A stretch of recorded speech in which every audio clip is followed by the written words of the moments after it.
세계인들의 축제인가, 절도범들의 축제인가. 지금 현재 진행 중인 파리올림픽을 조명한 기사 제목입니다. 현재 파리올림픽은 절도 문제로 골머리를 썩고 있다는데요. 이런 상황에서 한국인들이 보여준 모습 때문에 전 세계가 경악을 금치 못하는 상황입니다. 대체 이 프랑스 파리 현지에서 어떤 일이 벌어지고 있는 걸까요? 안녕하세요. 저는 브라질 출신의 스포츠 심리학자 마리아 코스타입니다. 저는 현재 스포츠 심리학 전문가로 활동하고 있는데요.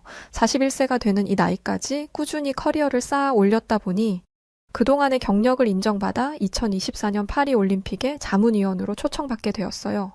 제 전문 분야는 선수들의 정신 건강을 케어하고 경기력 향상을 돕는 심리적인 방법을 제안하는 것인데요. 수많은 올림픽 메달리스트들을 상담해왔고 어떻게 해야 선수들에게 도움을 줄 수 있는지에 대한 전문적인 지식을 가지고 있다고 믿어 의심치 않아요. 따라서 이번 파리올림픽에서도 선수들의 정신 건강을 모니터링하고 경기 스트레스 관리에 대한 조언을 제공하는 일을 하게 되었습니다. 올림픽이라는 세계적인 무대에서 선수들이 느끼는 압박감은 상상 이상이죠. 이번에 한국 양궁팀이 엄청난 성적을 거두었다는 소식을 들었어요. 특히 여자 양궁 단체전은 10연패라는 대기록을 세우면서 40년 동안 올림픽 정상을 지켰는데 놀라운 건 양궁이 올림픽 정식 종목으로 채택된 게 40년밖에 되지 않았더라고요. 그러니까 쉽게 말해 지금까지 한국 외에 여자 양궁 단체전의 금메달을 가지고 있는 나라가 없다는 거죠. 남자 양궁 단체전도 정말 감명 깊게 봤는데요. 여자 양궁처럼 10연패는 아니었지만 이번에 3연패의 기록을 세웠더라고요. 2연패도 놀라운 기록인데 3연패라니, 그리고 남자 선수들의 텐텐텐 기록을 볼 때는 제 마음이 덩달아 설레더라고요. 저는 스포츠 심리학 전문가로서 양궁이나 사격 같은 경기일수록 심리적인 부분에 영향을 많이 받는다는 걸 너무나 잘 알고 있습니다. 그래서 남녀 양궁을 한국이 휩쓸었다는 소식을 들었을 때 대체 한국에 어떤 비밀이 있길래 선수들이 이렇게 뛰어난 멘탈을 가지고 있는 건지 궁금하더라고요. 특히 16세라는 어린 나이에 공기소총 10m 금메달을 획득한 선수가 한국의 반효진 선수의 소식을 듣고는 한국에게는 무언가 특별한 게 분명히 있다는 걸 직감했죠. 저는 선수들이 느끼는 압박감을 효과적으로 관리하고 선수들이 최고의 기량을 발휘할 수 있도록 돕는 역할을 하는 사람이기 때문에 이 부분에 대해 면밀히 연구해 볼 필요가 있다고 생각했습니다. 하지만 아직 올림픽 기간이다 보니 한국 선수들의 멘탈 관리 방법에 대해 전문적으로 연구하는 것은 올림픽 대회 이후로 미뤄야 하는 상황이에요. 그런데 생각해보면 올림픽 기간 동안 한국 선수들과 스태프들, 관중들이 보여준 모습에서 한국인들만의 특별한 모습을 찾을 수 있었는데요. 저는 앞으로 이야기할 몇 가지의 사건을 통해 한국인들만 가지고 있는 특징을 알게 되었고 한국에 대한 호감과 애정까지 가지게 되었어요. 그럼 본격적으로 이야기를 시작해 보겠습니다. 저는 라틴 아메리카 문화권 출신이다 보니 아시아 문화에 대한 이해가 상대적으로 부족한 편이었습니다. 파리에 오니 각 나라에서 온 봉사자들과 단체들이 각 나라의 문화를 소개하는 부스를 운영하고 있더라고요. 남미 계통의 문화가 익숙하니 남미 문화 부스를 찾아가려고 했는데 아쉽게도 부스가 없었습니다. 저는 정열적이고 신나는 남미 문화에 대한 애정이 각별하기 때문에 솔직히 남미 문화 부스가 없는 게 이해되지 않았어요. 왜냐하면 남미 부스는 없는데 아시아와 북미 부스는 차고 넘쳤거든요. 그래도 새로운 경험을 하는 건 늘 즐거운 일이잖아요. 그래서 남미 다음으로 익숙한 북미, 미국, 캐나다 부스를 찾아다녔어요. 그런데 뭔가 이상하더라고요. 사람들이 차고 넘칠 거라고 생각했던 미국의 부스에는 파리만 날리고 있었거든요. 거기서는 미국 기념품들도 무료로 나눠주고 있었고 티셔츠에 물감을 염색하는 프로그램도 진행하고 있었는데 사람이 없었습니다.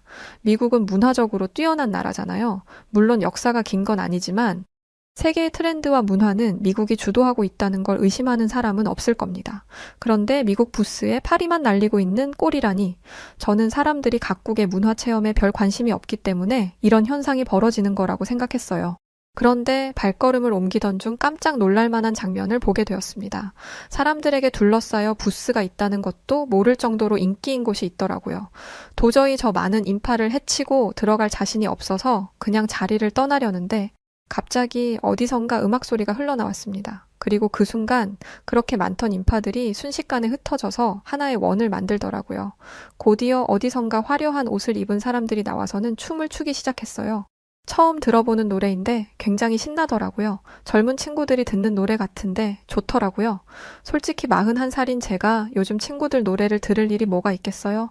그리고 남미 쪽에서 유행한다는 노래들은 죄다 선정적인 내용이고 노래 자체도 별로라서 저희 아이들도 듣지 않습니다. 그런데 갑자기 나타난 사람들의 노래는 달랐어요. 억지로 섹시한 척하지도 않고 작은 체구의 어린 여자친구들인데도 엄청난 에너지를 뿜어내며 춤을 추더라고요. 저는 주변 사람들을 통해 이것이 케이팝이라는 것을 알았습니다. 저희 애가 좋아하는 건 알고 있었는데 그게 이런 건지 몰랐어요. 일단 어린애들이 듣는 노래는 별로라는 선입견이 있어서 들어보려고도 안 했거든요. 그런데 한국의 케이팝이라는 걸 듣고 나니 와, 이런 노래가 있다고 라는 생각이 들더라고요. 그런데 조금 부끄러워졌어요. 41살이라는 나이가 어린 나이는 아니잖아요. 어린애들이 듣는 노래에 흥겨워하면 품위가 떨어질 것 같아서 신나기는 하지만 조용히 자리를 떠나려고 했습니다. 그런데 주변을 둘러보니 저보다 나이가 지긋한 백발의 노부부도 박수를 치며 좋아하는 모습이 보였어요. 저는 그 모습을 보면서 문화의 힘이 이렇게 대단하다는 걸 깨달았습니다. 세계인을 하나로 만드는 올림픽이라는 행사에서 나이, 성별, 인종에 상관없이 모두를 하나로 이끄는 역할을 하는 게 케이팝이라니. 여기에 온 걸 후회할 정도로 개막식 때부터 마음에 드는 것 하나 없던 올림픽이었는데 누가 진행한 건지는 몰라도 이거 하나만큼은 잘했다는 생각이 들더라고요. 그리고 계속해서 지나다니며 한국의 문화체험 부스를 주의 깊게 봐왔는데 정말 언제나 북적거리는 곳은 한국의 문화체험 부스였어요. 다른 나라들에 비해 다양한 체험들도 많이 준비해뒀더라고요. 특히 눈에 띄는 건 한국의 전통 의복 체험이었는데 브라질 전통 의복과는 다른 품격이 느껴지는 옷들이었습니다. 브라질에는 열대우림이 많은 만큼 전통 의상이라고 하면 열대우림에 사는 부족들의 옷들을 꼽을 수 있어요. 그래서 어딘가에 내놓기가 좀 그렇죠. 워낙 다양하기도 하고 시원함, 활동성에만 초점을 맞추다 보니 미적인 부분에서는 좀 많이 부족하거든요. 그런데 한국은 아니었어요. 디자인과 컬러 모두 마음에 쏙 들었습니다. 기다리는 사람들이 너무 많아서 입어보지는 못했지만 뭘로 옷을 입는지 물어봤는데요. 못이라는 걸 이용한다고 하더라고요. 만져보니 무척 가벼우면서도 시원한 게 이것만 입고 다니면 이 무더운 파리 올림픽 기간도 이겨낼 수 있을 거라는 생각이 들었습니다. 실제로 부스 진행하는 한국인들 모두 이 모시 옷을 입고 있었는데 정말 편해 보이더라고요. 소식을 들어서 아시겠지만 현재 파리는 더위와의 전쟁 중이에요. 친환경 올림픽이랍시고 에어컨 가동을 안 해서 선수들, 관계자들, 봉사자들 모두 더위에 고통받고 있죠. 얼마 전에는 버스를 타고 이동하는 선수 한 명이 버스에서 내리자마자 쓰러지는 일도 있었어요. 보안 때문에 버스 창문까지 테이프로 막아놔서 창문도 못 열다 보니 버스 안의 온도가 바깥의 온도보다 높아지는 상황이 발생하고 만 거예요. 이렇다 보니 옷이라도 시원하게 입으려고 노력하는 중인데 이건 한계가 분명했습니다. 아무리 비싼 스포츠 브랜드라 하더라도 말이죠. 저도 마찬가지였어요. 브라질에서 온 저도 익숙해지지 않는 더위거든요. 이런 상황이다 보니 한국의 모시옷이 더더욱 탐나기 시작했습니다. 판매는 안 하냐고 물어보니까 지금 그런 질문을 한 게 수백 명은 된다고 하더라고요. 그러면서 이렇게 말했습니다. 많이 더우시죠? 프랑스 파리가 이렇게 더울 줄 알았더라면 모시옷을 많이 가져와서 사람들에게 나눠줄 걸 그랬어요. 저였으면 이 기회를 노려 돈을 벌 수 있었는데 그러지 못했음을 아쉬워했을 겁니다. 그런데 한국인 봉사자들은 이걸 무료로 나눠주지 못했음을 아쉬워하고 있더라고요. 그러면서 제게 목에 두르는 것처럼 생긴 무언가를 주었는데요. 이건 쿨링 효과가 있는 제품이에요. 냉동실에 넣어두었다가 목 뒤에 두르면 오랫동안 시원함이 유지될 거예요. 저는 더위를 피하기 위한 임시방편으로 수건을 차갑게 만들어 목에 두르고 다녔는데 워낙 덥다 보니 밖에 나오면 5분도 안 돼서 수건이 미지근해집니다. 그런데 한국 봉사자가 준 쿨링 제품은 1시간이 지나도 시원함이 계속됐어요. 이런 제품은 대체 어디서 알고 가져오는 건지. 아마 한국인들은 다 이걸 가지고 있을 텐데 부럽더라고요. 저는 한국 관계자들이 봉사자들에게도 이러한 주의를 기울이는 걸 보자 한국 선수들에게는 어떠한 조치를 취하고 있는지가 궁금해졌습니다. 이런 의문점을 가지고 일을 하고 있는데 한국이 선수들을 대상으로 케어풀 프로젝트라는 것을 하고 있다는 걸 알게 됐습니다. 저는 저를 고용한 IOC에 한국의 사례를 벤치마킹할 것을 제안할 계획을 세우게 됐을 정도로 한국의 케어풀 프로젝트에 깊은 인상을 받았어요. 저는 심리 전문가는 심리만 책임지면 된다고 생각했는데 이번 올림픽에서 더위와 열악한 식단을 경험하면서 아무리 심리 상태가 좋아도 환경이 따라주지 않으면 소용없다라는 걸 깨달았어요. 어떻게 이 상황을 개선할 수 있을까를 고민하던 중 케어풀 프로젝트를 만나게 되었죠. 케어풀 프로젝트는 단순히 선수들의 심리 상태만을 관리하는 것이 아니었습니다. 종합적이고 과학적인 접근을 통해서 선수들의 모든 면을 케어하는 것이었죠. 스포츠 정신의학 전문의, 심리상담 전문가, 영양사, 물리치료사 등 각 분야의 전문가들이 모여 선수들을 관리하고 있었습니다. 특히 24시간 상담이 가능한 시스템을 구축해 놓아서 선수들이 필요하다면 언제든지 도움을 받을 수 있도록 하고 있었어요. 사실 다른 나라에서도 비슷한 걸 하고 있기는 하지만 24시간 동안 시스템을 운영하는 건 거의 불가능합니다. 대처도 느리고요. 그런데 한국은 왜인지 다른 나라보다 모든 면에서 빠르더라고요. 그리고 사람의 심리라는 건 언제든지 불안해질 수 있는 것이다 보니 24시간 동안 운영하는 것은 필수였습니다. 저는 다른 분야라면 몰라도 상담을 하고 선수들을 케어하는 사람들이라면 24시간 대기 체제를 가지고 있어야 한다고 확신하게 되었어요. 그러면서 또 감탄하게 된 게 더위에 관련된 거였습니다. 한국 선수들은 특수 냉매제를 활용한 쿨링 재킷과 시트를 제공받았더라고요. 그리고 올림픽 전에 이미 에어컨 이슈와 식단 이슈를 파악해서 팀 코리아 파리 플랫폼을 통해 현지 적응 훈련을 실시하고 있었습니다. 이게 왜 대단한 일이냐면 더위 문제와 채식 위주의 식단으로 인한 영양 문제는 예견된 일이었어요. 그러나 대부분의 나라들이 이 부분에 대해서 뚜렷한 대책을 세우지 않고 있었습니다. 이해가 안 되는 건 아니에요. 겪어보지 못한 일이다 보니 그리 심각하게 생각하지 못했을 수도 있죠. 그런데 한국처럼 미리 현지에 와서 상황을 파악했더라면 문제점을 인지하고 예방안을 내놓을 수 있었을 것입니다. 이렇다 보니 세계 206개국에서 참가했던 각 나라의 선수들이나 코칭 스태프들까지 한국의 이런 선수 관리 시스템에 혀를 내두르며 부러워하고 사실 난리였습니다. 사실 사전에 미리 결국 방법을 미리 찾았느냐 안 찾았느냐의 차이인 건데 실제로 현재 에어컨과 식단 사태로 인해 벌어진 문제는 각국의 언론에서 조명하고 있습니다. 저는 올림픽 개최국인 파리가 전적으로 잘못했다고 생각하지만 이런 문제를 극복할 수 있었다는 생각을 하니 아쉬운 마음이 들더라고요. 한국의 케어풀 프로젝트를 통해 저는 종합적이고 예방적인 접근의 중요성을 깨달았어요. 그래서 올림픽을 마치면 IOC에 한국의 케어풀 프로젝트를 벤치마킹할 것을 제안할 예정이고 브라질로 돌아가서도 이 방법을 착안할 예정이에요. 그리고 식단 이야기도 안 할 수가 없는데요. 제가 이런저런 이야기도 많이 하고 제 전문 분야에 대한 얘기도 했는데요. 사실 제가 한국 선수들에게 가장 부러워하는 건 밥이에요. 조금 부끄러워서 최대한 티를 안 내려고 했는데 진짜 한국 올림픽 선수단이 밥 먹는 거 보면 옆에 달려가서 한 입만 달라고 사정사정하고 싶을 정도예요. 왜냐하면 우연히 한국 올림픽 선수단 관계자분과 스포츠 심리에 관해 이야기를 나누다가 함께 식사를 하게 됐거든요.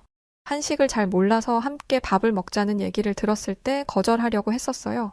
미식의 나라 프랑스 파리에서 준비한 채식주의 식단의 환멸을 느껴서 올림픽 장소에서 만들어지는 모든 음식에 불신을 가지게 됐기 때문이었죠.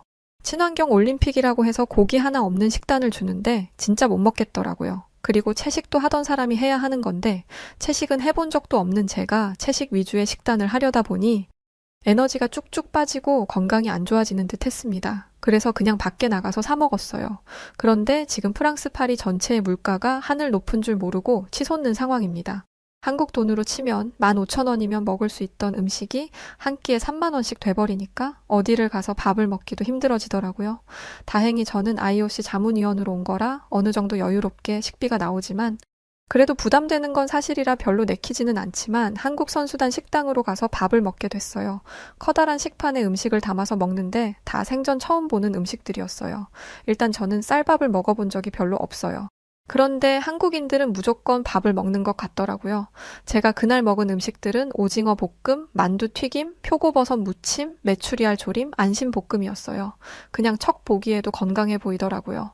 건강한 식단은 색이 다양하다는 특징이 있잖아요. 한국 선수단 식당에는 알록달록한 색의 반찬들이 줄지어 있었고 선수들은 자유롭게 자기가 먹고 싶은 만큼 음식을 덜어가고 있었어요. 그리고 부족하면 더 가져다가 먹을 수 있었죠. 채식주의 식단에 문제를 제기한 몇몇 나라가 이렇게 자체적으로 식단을 제공하고 있습니다만 사실 많지 않아요. 국가 사정이 별로 안 좋다거나 선수들에 대한 배려와 존중이 없기 때문이기도 하죠. 그런데 한국 올림픽 관계자들은 스포츠 선수들에게 식단이 얼마나 중요한지 너무나 잘 알고 있었습니다. 이걸 그 누구보다 잘 알아야 하는 올림픽 주최국도 신경 안 쓰는 걸 말이죠. 한국인은 밥심이다라는 말이 있죠. 저와 함께 대화를 하던 한국인 관계자들이 말하길 한국식 식단은 단순히 영양소를 보충하는 것을 넘어 선수들이 심리적 안정감을 느끼게 하는데 도움을 준다고 하더라고요. 파리에 익숙해진 뒤에 경기에 임하는 것도 아니고 자국에서 넘어와 하나부터 열까지 다른 나라에서 제대로 적응할 시간도 없이 경기에 임하는데 이렇게 몸에 익숙한 음식이라도 먹으면 심리적으로 안정감이 생긴다는 거였죠. 저는 한국 선수단이 대체 어디까지 앞을 내다보고 있는지 감히 예상조차 할 수가 없었습니다. 그리고 음식을 입안에 넣는 순간 정말 눈물이 날 뻔했어요. 올림픽이 본격적으로 시작되기 전부터 파리에 와 있었는데 그동안의 기간을 다 합쳐서 이렇게 맛있는 음식을 먹어본 적이 없습니다. 파리 음식? 물론 맛있죠. 그런데 엄청 유명하다는 식당들은 어떻게든 손님을 많이 받으려고 음식에 공도 안 들이고 손님을 받는 데만 집중하더라고요. 그 와중에 프랑스 손님들은 계속 올 사람들이니 잘 챙겨주더군요. 제가 프랑스어도 못하고 누가 봐도 프랑스에서 사는 사람이 아니니 음식도 대충 하고 응대도 제대로 안 하는 게 온몸으로 느껴질 정도였습니다. 이렇다 보니 맛있는 음식을 먹을 기회 같은 건 없었어요. 채식주의 식당과 사기꾼들이 득실대는 식당, 이 둘 중 그나마 식당이 나아서 나가 먹었을 뿐이었죠. 그런데 한국 선수단 캠프에서 음식을 한 입 먹었을 뿐인데 그동안의 서러움이 싹 씻겨 내려가는 기분이었습니다. 게다가 엄청나게 다양한 반찬이 마음에 들었어요. 브라질도 그렇고 대부분의 나라들은 메인 요리 하나만 먹고 곁들이는 음식으로는 샐러드나 빵을 선택하잖아요. 하지만 한국식 반찬은 다양한 재료를 사용했을 뿐만 아니라 밥과 잘 어울리는 맛들이었어요. 한 번 식사를 하는데 수많은 맛을 느낄 수 있다는 게 얼마나 훌륭한가요? 게다가 이 식단은 매 끼니 바뀌더라고요. 하루 동안의 식단을 짜놓고 돌려 맞게 하는 것도 아니고 매일매일 다르기까지 했고 말이죠. 재료 수급도 쉽지 않았을 텐데 오직 선수들의 컨디션 관리를 위해 한국에서 영양사와 요리사들이 대거 출동했다는 점에서 한국 선수들과 관계자들이 너무 부러워졌습니다. 한국 선수들의 성적이 좋은 이유가 여기에 있던 거구나 싶더라니까요. 그러나 정말 맛있는 식사를 하고 나왔음에도 마음 한쪽이 불편했어요. 일단 이렇게 맛있는 음식을 다시는 먹지 못할 거라는 생각 때문이었고 두 번째는 나라의 지원이 없는 국가의 선수들은 억지로 채식주의 식단을 먹거나 돈을 아껴 밖에 나가서 밥을 사 먹고 있다는 것이었어요. 사정이 안 좋으면 고기 한 점 없는 식단을 어쩔 수 없이 먹어야 한다는 거죠. 하지만 한국은 세계 경제력에서도 손에 꼽히는 강대국이고 풍요로운 나라이다 보니 이런 일을 겪지 않아도 되는 한국 선수들을 보며 우리 브라질 선수들이 참 안 됐다라는 생각을 했었습니다. 부럽기도 했죠. 이날 이후로 한국 선수들과는 큰 접점이 없었는데 며칠 전 올림픽 선수촌에서 큰일이 있었습니다. 뉴스 기사를 통해 본 분들도 계시겠지만 이 일로 인해 한국인들의 높은 시민의식과 도덕성이 전 세계에 드러나게 되었어요. 그게 무슨 일이었냐면 바로 절도와 관련된 일이었습니다. 이번 올림픽에서 아르헨티나 축구 대표팀이 경기장에서 훈련을 하던 중 라커룸에서 물건을 도난당하는 사건이 있었어요. 시계와 반지를 도난당했는데 시계의 금액이 4만 유로고 반지는 1만 유로 상당이라고 하더라고요. 한국 돈으로 환산하니 총 7,500만 원에 달한다고 합니다.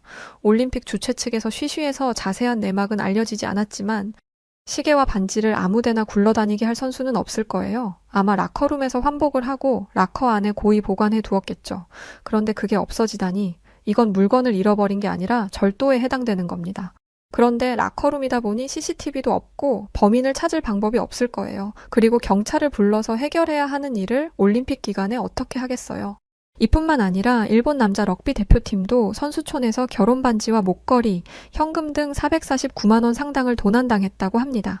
호주 하키 대표팀 코치는 선수촌 객실에서 신용카드를 도난당해 134만 원 상당이 결제됐다고 하더라고요. 저는 이런 올림픽은 생전 처음 봤습니다. 그리고 사연을 쓰면서 보니 그 사이에 절도 사건이 더 늘었더라고요. 벨기에에서 파리로 이동하는 도중에 누군가 밤사이 창문을 깨고 자전거 가방을 가져간 일도 있었어요. 지금 올림픽 경기장에서는 어딜 가든 신분증을 제시해야 합니다.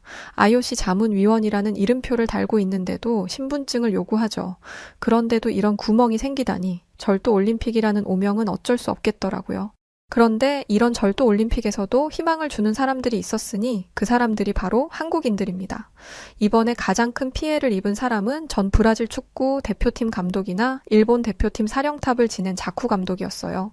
선수촌 내에서는 아니고 프랑스 파리 택시 안에서 가방을 잃어버린 건데 가방 안에 고급 시계와 현금 등이 들어있었고 그 피해액이 무려 7억 5천만 원이 되었다고 합니다. 사실 브라질도 치안 면에서는 꽝이에요. 그래도 저는 남의 물건에 손을 대서는 안 된다는 걸 잘 알고 있습니다. 그런데 이 소식을 들은 대부분의 사람들이 일본 대표팀 사령탑을 지낸 자쿠 감독을 욕하더라고요.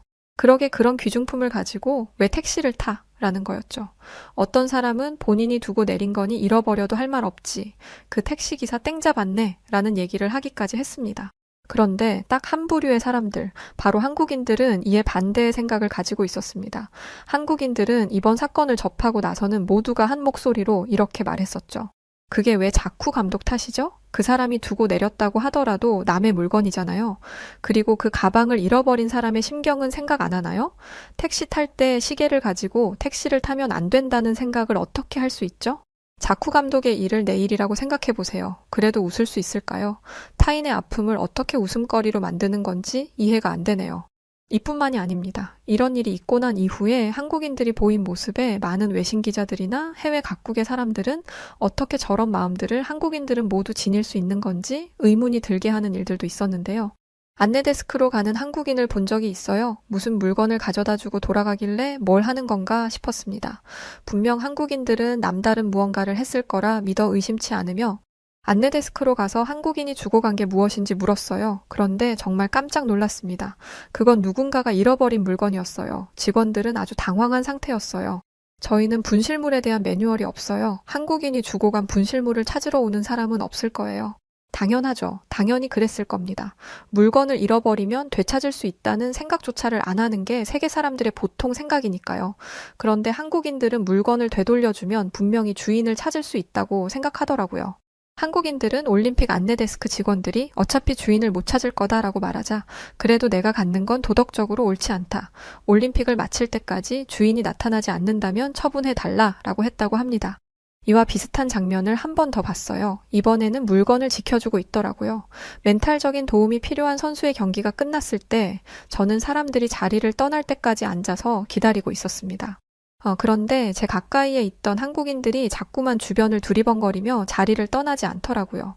일행이라도 찾는 건가 싶어 지켜보는데 미국 국기를 들고 오는 중년 여성을 보자마자 한국인들이 남아있는 이유를 알게 되었습니다. 그 한국인들은 가방 주인으로 보이는 사람이 오자 가방을 들고 중년 여성에게 다가갔어요. 그러면서 이렇게 말하더라고요. 가방 주인이시죠? 혹시 누가 가져갈까봐 기다리고 있었어요. 그 중년 여성도 놀랐지만 저는 더 놀랐습니다. 그 가방이 자기들과 무슨 상관이라고 가방을 지켜주죠.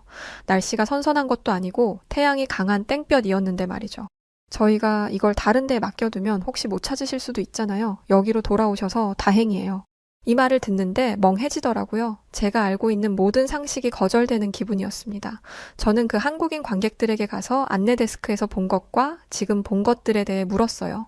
저기 혹시 한국인들은 원래 이렇게 양심적인가요? 한국인들이 다 그런 건 아니겠죠? 그러자 그 한국인 관객들은 네, 그럼요. 어떻게 완벽한 사람만 있겠어요? 라고 대답했습니다. 저는 그래, 역시 한국도 사람 사는 곳이구나 라고 생각했는데 생각이 끝을 맺기도 전에 눈이 휘둥그레졌습니다.